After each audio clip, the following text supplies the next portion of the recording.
So you're running into problems working with family members inside of your business. Let's talk about this. In this video, I'm sharing with you the 4 unique steps to help you align with family members inside of your business. This will help you if you're struggling with a family member on your team. Maybe you're struggling to align with a business partner who's a family member or friend. Or maybe you've got a team member who's a brother who's creating all kinds of bottlenecks inside of your business. So let's talk about this.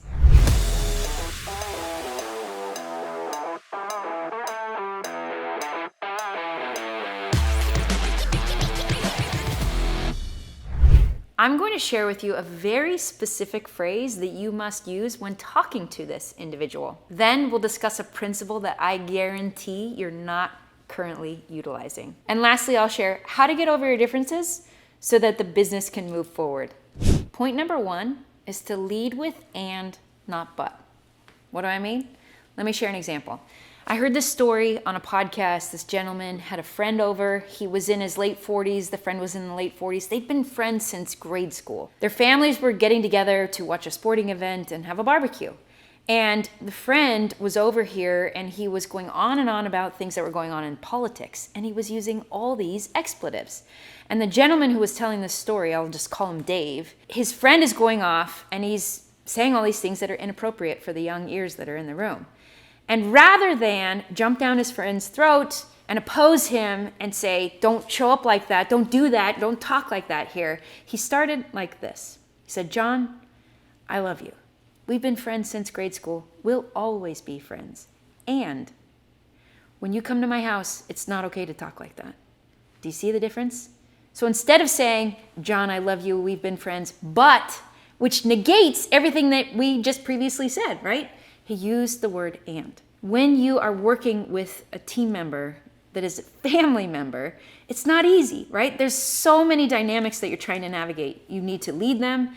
You need to make things happen inside of the business. And there's all this personal stuff that gets intertwined in it. If you can just acknowledge that and use the word and.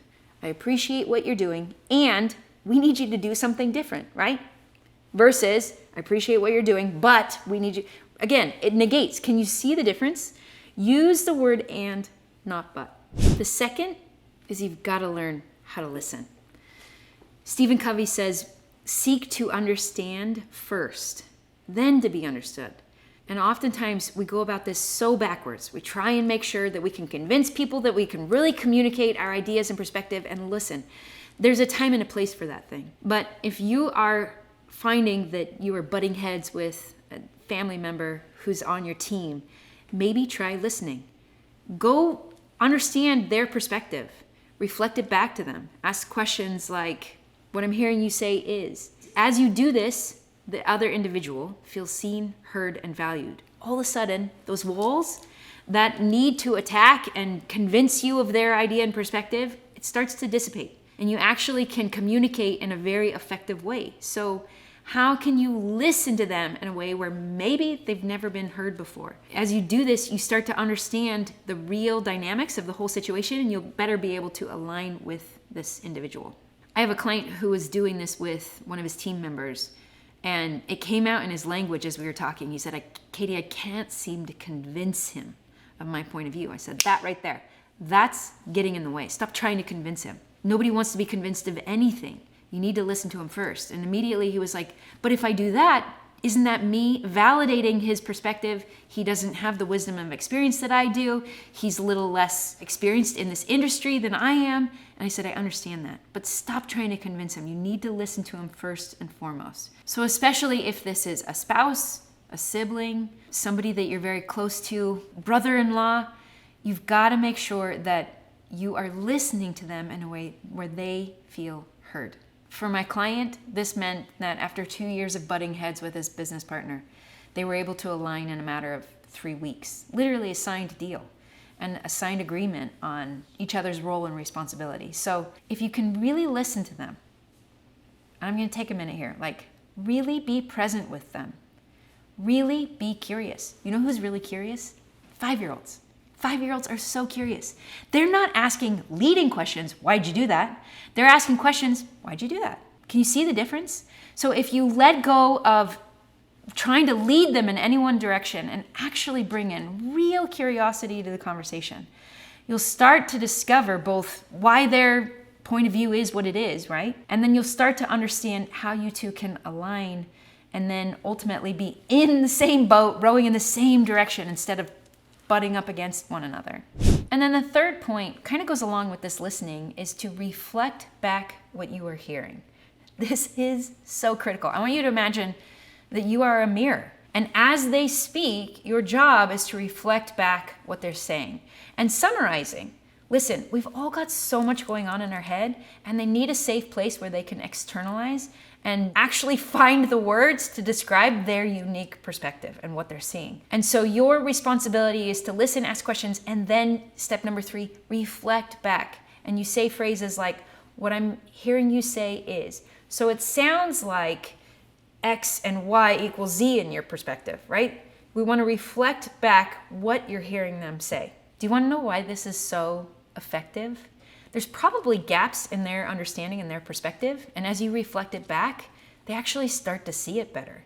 So you're doing them a huge service by being genuinely curious, like a 5-year-old, and listening to them, and then reflecting it back to them. They're going to start to see their own gaps in their own thinking, and you're going to help them to do this. Again, this can't be your intention for doing this. You genuinely have to not be leading them in any one direction, but really asking them and reflecting back so that they can begin to see what's going on inside their own perspective. When I share this with clients, I can see it on their face. They're like, but Katie, you don't understand just how off he is, or you don't understand just how limited his perspective is. And listen, I get it. I've heard all of the stories and all of the excuses. Here's my invitation to you. You don't have to believe what I'm sharing with you. My invitation to you would be, take what I'm sharing with you and go try it out. Kind of like going to the Bugatti dealership, right? Which one do you want? I don't know. You got to go test drive them. Test drive what I am teaching you right now. Go try it out and see if this will work for you. I kind of already know the answer. And here's the beautiful thing. Like, my clients are always skeptical when I share this with them, always.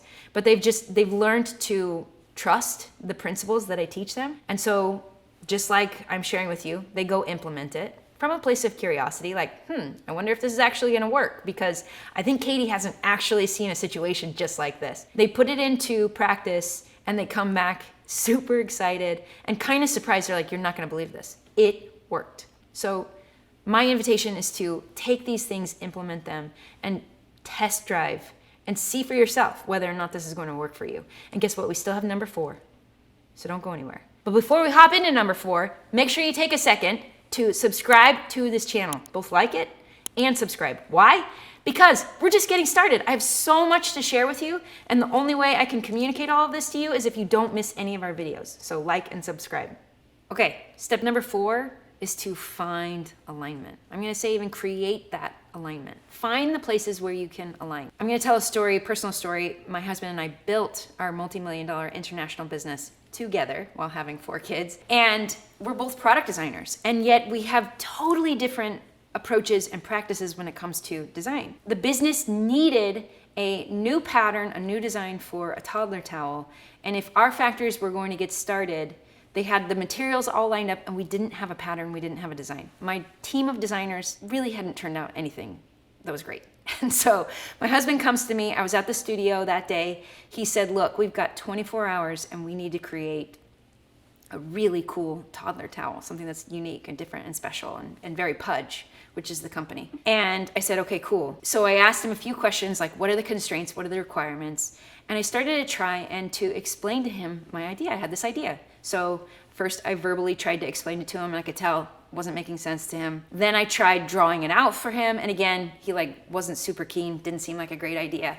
And this is where I did something that was kind of new to me at that time. I said, look, I understand the constraints and the requirements. I have a vision and I'm gonna make it. I need you to stay over there. I'm gonna be over here in the warehouse. I need nobody to talk to me. And I'm going to make this towel and we'll have it ready. And so he did. He stepped aside and I went and you wanna know what I did? So I'm over in my side of the warehouse and I'm building this out and I use lots of packing material and Sharpies and scissors, and long story short, within a couple hours, I had made the pattern. I had made like a final prototype. I'd even cut up fabric and I'd sewn it. And then I went to him and I showed it to him and he was like, oh my gosh, Katie, this is amazing. This is brilliant. This is so good. And from there I was able to deliver the patterns to the factories and we were off to the races. Now, why is that story relevant? Because we have to create alignment. And my husband and I could not align on this vision of this toddler towel. And I tried multiple ways to communicate it to him and it wasn't getting through. I finally tried another one, which was to just go make it myself. And once I had done that, we had alignment. We had alignment on the next product. We had alignment on how this toddler towel was going to work and function and look.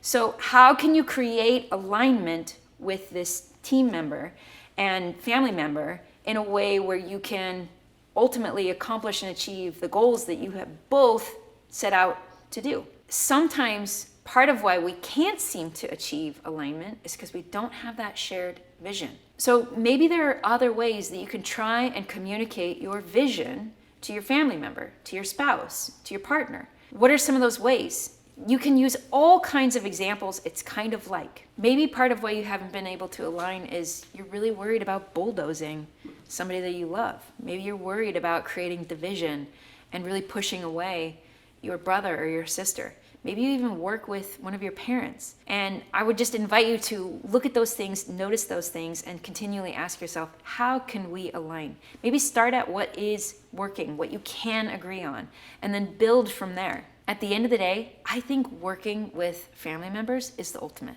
I've done it multiple times. I've worked with my brother-in-law. I've worked with my spouse. My kids have even been involved in my businesses. I really think it's the ultimate. Why? Because it requires us to learn and level up our communication. And that is going to create that alignment. So look at how you're communicating.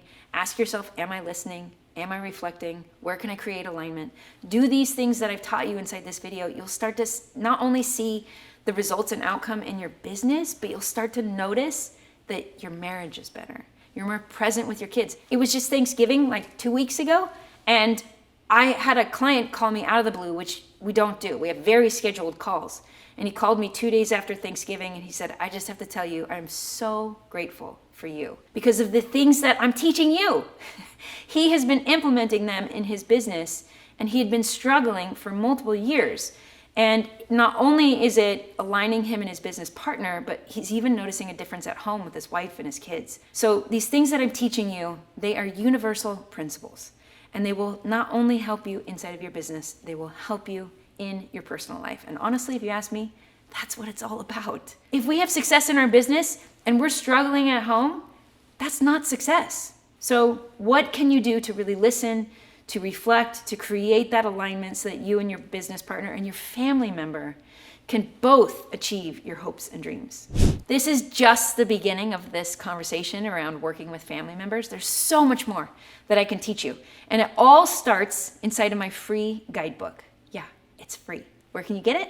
Click the link below. You can go download it, and immediately I'm going to show you step by step how to go so much deeper into the things that I'm teaching you in this video in a way where you haven't been getting help previously. My name is Katie Richardson.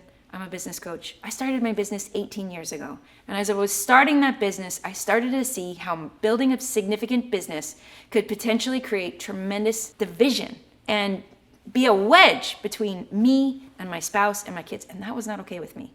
So I started to ask a different question. How can I build my business significantly in a way where it creates alignment, fun, joy in my marriage and with my kids? That's the question I was constantly asking. That's the business that I've built. That's why I'm helping you today. You can build a significant business, have tremendous success, yes, financial success, and build a life that you love, that you're passionate about, where you feel grounded, you feel centered. Life is meaningful. And I'm just scratching the surface on how you can do that in this video. So click the link below, download this free guidebook, get my help, helping you to become the one. I'm Katie, and I'll see you on the next video.